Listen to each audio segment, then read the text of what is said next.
Canada செல்ல தயாராக இருந்த ஈழத்தமிழ் இளைஞன் கொடூரமாக கொலை செய்யப்பட்டுள்ளதாக மரண அறிக்கையில் தெரிவிக்கப்பட்டுள்ளது.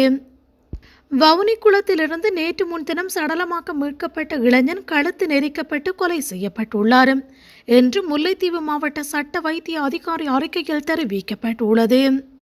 முல்லைத்தீவு யோகபுரம் மல்லாவி பகுதியினைச் சேர்ந்த 27 வயதான ஆனந்தராசா ஜீவன் என்ற இளைஞன் வவுனிக்குளத்தில் சடலமாக மீட்கப்பட்டார்.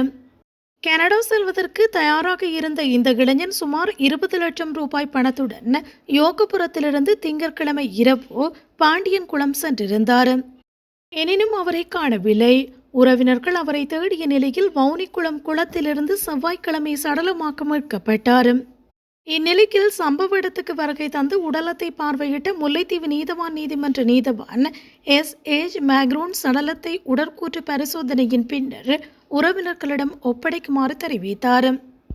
இந்நிலையில் முல்லைத்தீவு மாவட்ட வைத்தியசாலையில் உடற்கூற்று பரிசோதனை இடம்பெற்றது. உடற்கூற்று பரிசோதனையின் முடிவில் குறித்த இளைஞன் கழுத்து நெரித்து கொல்லப்பட்டுள்ளதாக சட்ட வைத்திய அதிகாரியின் அறிக்கையில் குறிப்பிடப்பட்டுள்ளது. சம்பவம் தொடர்பில் நட்டாங்கண்டல் போலீசார் சம்பவம் தொடர்பிலான மேலதிக விசாரணைகளை முன்னெடுத்து வருகின்றனர். இதேவேளை இன்றைய தினம் கனடா செல்வதற்கான விமான டிக்கெட்டுகளை பதிவு செய்திருந்த நிலையில் இலங்கை பணத்தை டொலராக மாற்றச் சென்றுள்ளார்.